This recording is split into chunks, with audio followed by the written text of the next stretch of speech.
Hello students,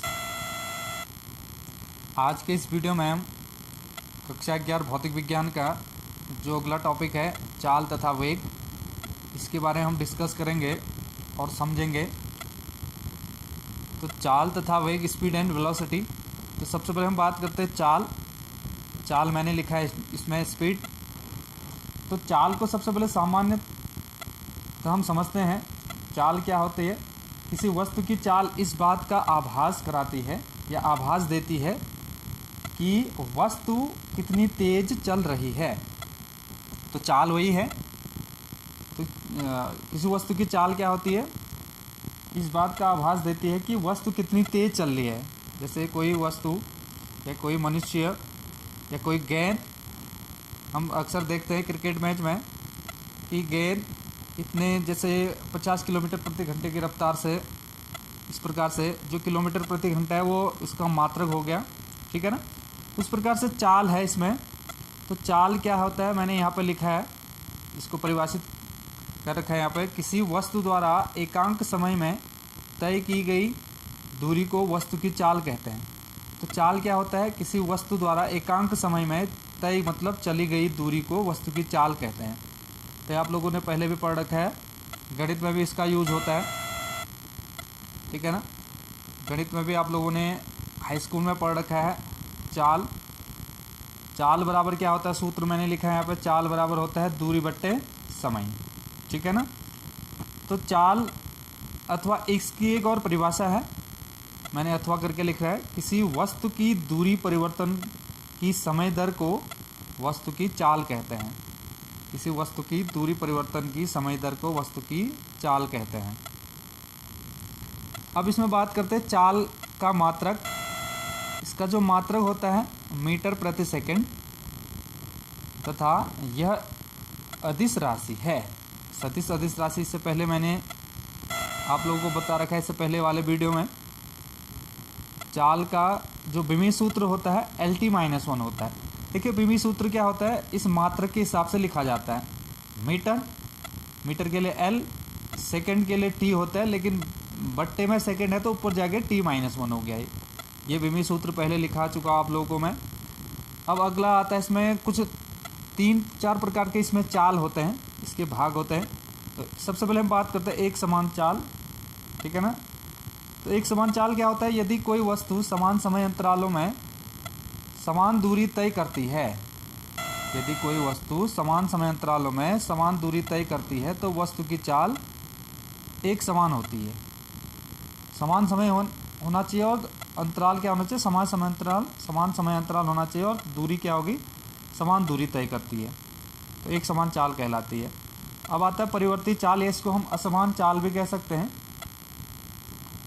यदि कोई वस्तु समान समय अंतरालों में भिन्न भिन्न दूरियां तय करती है, समय तो समान होगा लेकिन दूरियां क्या होंगे, अलग अलग होंगे, तो वस्तु की चाल परिवर्ती चाल कहलाती है, ठीक है।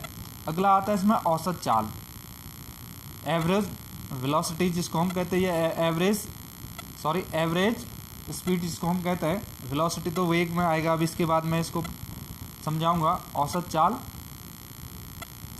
तो किसी वस्तु द्वारा कुल तय की गई दूरी तथा लिए गए कुल समय के अनुपात को औसत चाल कहते हैं।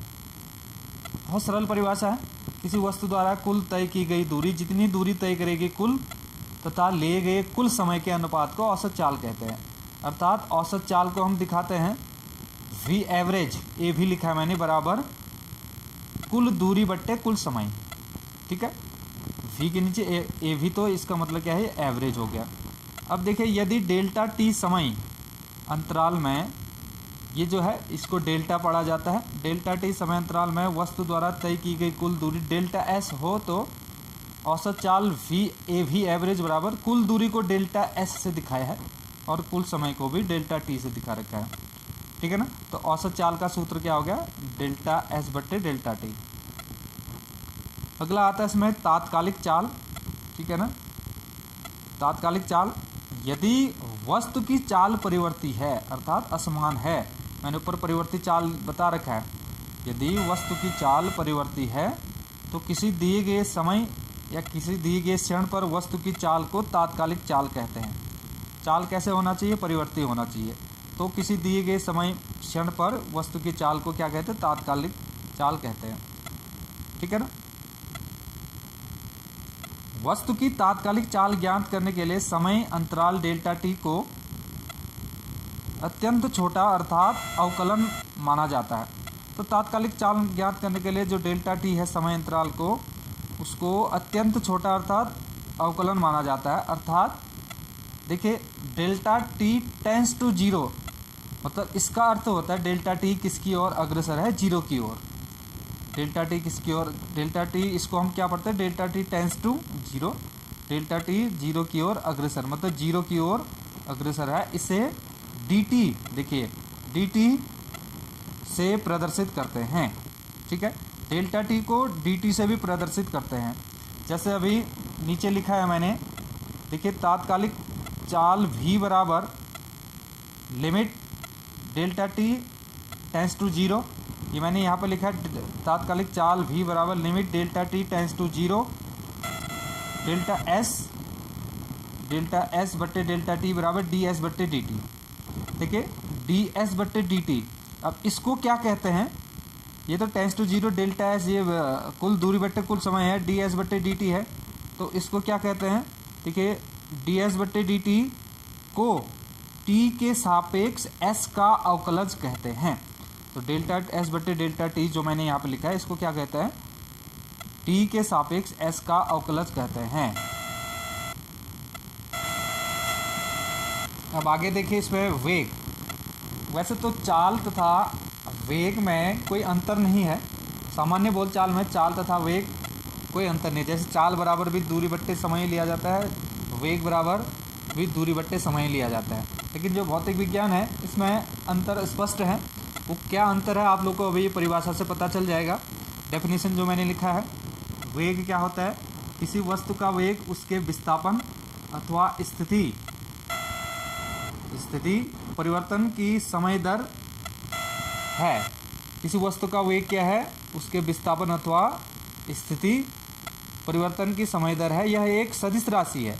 अब देखिए सदिश राशि है तो इसको व्यक्त करने के लिए परिमाण तथा दिशा दोनों की आवश्यकता होती है।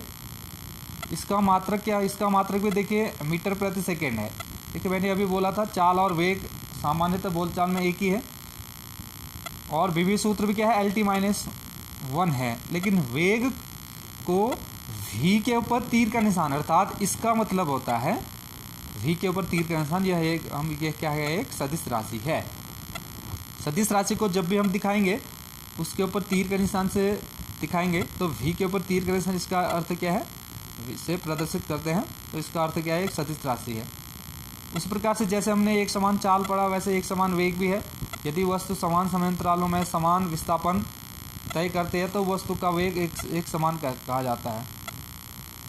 परिवर्ती वेग क्या होता है, यदि वस्तु समान समयांतरालों में भिन्न भिन्न विस्थापन तय करती है तो वस्तु का वेग परिवर्ती कहा जाता है। वेग दो कारणों से बदलता है, तो सेम टू सेम है, सिर्फ अंतर इसमें है कि वहाँ चाल था, यहाँ पे वेग हमें लिखना है एक समान और परिवर्ती वेग में। तो लेकिन इसमें क्या है, वेग क्या होता है, दो कारणों से बदलता है। नंबर एक परिमाण के बदलने से, दूसरा दिशा के बदलने से। ठीक है, अगला आता है इसमें औसत वेग। औसत वेग क्या है, किसी वस्तु का औसत वेग, जैसे किसी वस्तु का औसत चाल हमने निकाला था, यहाँ एवरेज वेलोसिटी यहाँ पर आ जाएगा। किसी वस्तु का औसत वेग कुल विस्थापन परिवर्तन डेल्टा एस, ये वेक्टर है तो तीर का निशान है, तथा कुल समय अंतराल डेल्टा टी का अनुपात है, अर्थात औसत वेग वी एवरेज बराबर डेल्टा एस बट्टे डेल्टा टी। देखिए वेक्टर तीर का निशान है तो डेल्टा एस बट्टे डेल्टा टी, तो डेल्टा एस को कुल विस्थापन परिवर्तन भी कहते हैं, ये डेल्टा टी समय परिवर्तन भी कहा जाता है इसको। तो तात्कालिक वेग, अब देखिए औसत वेग तो हमने बात, तात्कालिक वेग सेम टू सेम है, सिर्फ वेग चाल की जगह वेग यहाँ पर आता है। तो v वेक्टर v बराबर वेग बराबर limit delta t tends to zero delta s बट्टे डेल्टा टी, इसको हमने डी एस बट्टे डी टी। अब यहाँ पर तीर का निशान इसलिए लगा रखा है, ये अंतर है क्योंकि यह एक सदिश राशि है। अब देखिए नोट मैंने यहाँ पर लिखा है, वेग के परिमाण को ही चाल कहते हैं। देखिए वेग का जो परिमाण होता है उसी को चाल कहते हैं। तो आज के इस वीडियो में मैंने आप लोगों को वेग और चाल को बताया है। तो इसको आप लोग अच्छे से ध्यानपूर्वक देखेंगे और अपने फेयर कॉपी में इसको नोट करेंगे।